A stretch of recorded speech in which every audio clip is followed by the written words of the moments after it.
اللہ نے فرمایا سورہ رعد میں ان اللہ لا یغیر ما بقوم حتی یغیروا ما بانفسہم، کسی قوم کی حالت اللہ نہیں بدلتا جب تک کہ وہ اپنے اندر اپنے نفس کی حالت کو نہیں بدلیں گے۔ پہلے اندر اپنے آپ کو بدلو، پہلے حلال پر اکتفا کرو، حرام سے اجتناب کرو، گھروں میں شرعی پردہ نافذ کرو، شرعی پردہ، یہ رواجی پردہ نہیں، شرعی پردہ۔ پوچھئے علماء سے کس کس سے پردہ ہے، کس کس کے سامنے عورت آ سکتی ہے بغیر حجاب کے، کون ہے محرم، پوچھئے۔ اور چیزیں بھی پوچھتے یہ بھی پوچھئے نا ان سے، پھر اس پر عمل کیجئے۔ اگر آپ اپنے گھر کے اندر پردہ نافذ نہیں کرتے اور شکوہ کرتے جی بڑی عریانی دنیا میں پھیل رہی ہے، تو آپ کو شکوہ کرنے کا حق نہیں۔ عریانی ہے، بے حجابی ہے، بے پردگی ہے، فحاشی ہے، پھیل رہی ہے، کیوں؟ ہم نے خود اپنے گھروں سے پردہ نکال دیا۔ جس کے بعد دو پیسے آ گئے، سب سے پہلا کام یہ کیا کہ برقع اتار دیا۔ معلوم ہوا کہ یہ تو غربت کی علامت تھی، یہ تو گویا کہ دقیانوسیت کی علامت تھی۔ تو ہمیں یہ سوچنا چاہیے، ہماری معاشرت، اب کسی نے قانون تو ہمارے اوپر نافذ نہیں کیا ہے کہ عورتیں پردہ نہ کریں، اللہ کا شکر ہے آج تک پاکستان میں تو ایسا نہیں ہوا ہے۔ مسلمان ملک ایک ترکی بھی ہے، وہاں عورت اپنا سر بھی نہیں ڈھانپ سکتی۔ آپ کو اپنے اخبار میں آپ نے پڑھا ہوگا، ایک ممبر آف پارلیمنٹ ان کی آ گئی تھی کہ جس نے صرف سر ڈھانپا ہوا تھا، سکارف رکھا ہوا تھا سر پر۔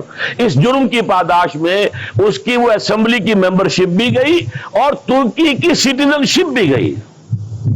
ہمارے ہاں تو نہیں، جس گھر سے بھی پردہ نکلا ہے اپنی مرضی سے نکلا ہے، جس نے بھی چھوڑا ہے اپنے ارادے سے چھوڑا ہے، کسی نے آپ پر لازم نہیں کیا۔ تو پہلا کام دیکھیے اصلاح معاشرہ کا، پہلے اپنے آپ کو بدلو، اپنے آپ کو ٹھیک کرو، اپنے کردار کو، اور دونوں اعتبارات سے اپنی معاش اور معاشرت، معاش آپ کی جو بھی کمائی ہے جس پر آپ کا گزارا ہے اس میں کوئی حرام کی آمیزش نہ ہو، معاشرت جو رہن سہن ہے۔ باقی ظاہر بات ہے چور کا ہاتھ تو آپ نہیں کاٹ سکتے، وہ تو جب تک قانون نہ بنے اور وہ نظام نہ بدلے۔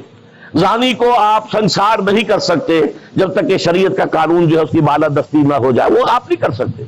سود آپ ختم نہیں کر سکتے جب تک کہ وہ نظام حکومت ختم نہ کرے، ورنہ تو ہر ایک جو ہے پورے ہمارے نظام کا جو ہے تانا بانا سود پر ہے۔ لیکن خود تو اپنے آپ کو بچا سکتے ہو، ڈائریکٹ انوالومنٹ تو نہ ہو سود میں، خود تو سود پر قرض نہ لو، خود تو اپنی بچت وہاں رکھ کر اس پر سود نہ کھاؤ، اور فکس ڈپازٹ رکھ کر جو ہے سود نہ کھاؤ۔ کم سے کم ان دونوں اعتبارات سے جب تک کہ ہم اپنے آپ کو، تقویٰ تو بہت اونچی چیز ہے، اور تقویٰ بھی وہ جتنا کہ اللہ کے تقویٰ کا حق ہے، تو بہت اونچی بات ہے، کم سے کم جو صریح حرام ہے اس سے تو بچیں۔ تو پہلی منزل یہ، بلکہ میرے اب آج کی ترتیب میں دوسری منزل ہوئی۔ پہلی منزل کیا تھی؟ یقین والا ایمان حاصل کرو، یقین پیدا کرے ناداں، یقین سے ہاتھ آتی ہے وہ درویشی کہ جس کے سامنے جھکتی ہے فقوری۔ ایسے ایسے درویش گزرے ہیں۔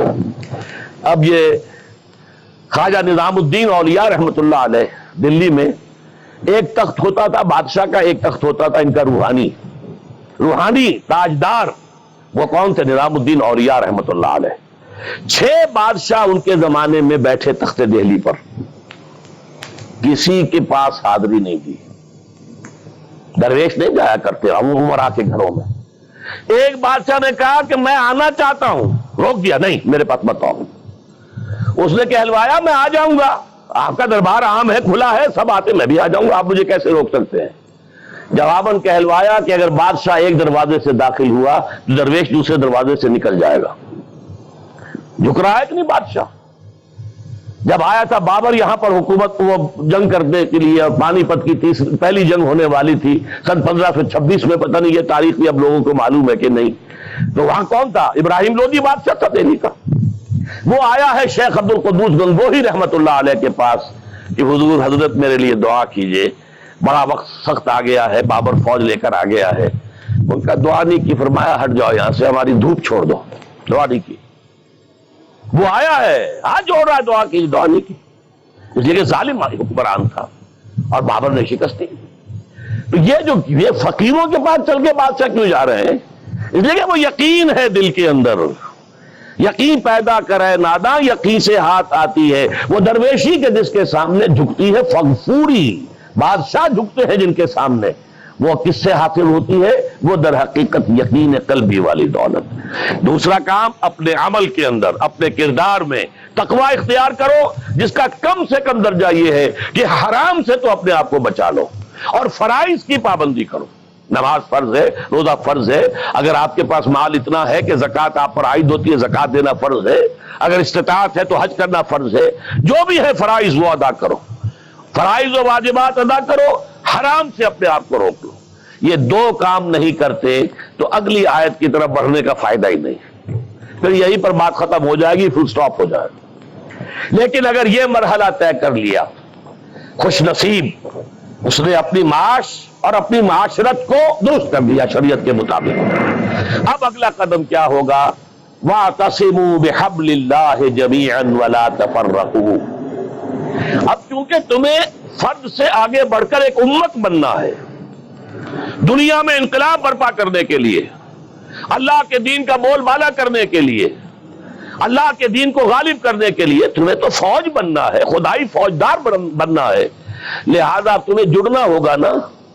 تمہیں جوڑنے والی شے کون سی ہوگی؟ میں نے کہا تھا نا فصیل کی مضبوطی کا دار و مدار دو چیزوں پر ہے، اینٹیں پکی ہو، افراد جو ہیں ان میں تقویٰ آ گیا، فرما برداری آ گئی، اینٹ پکی ہو گئی دینی اعتبار سے.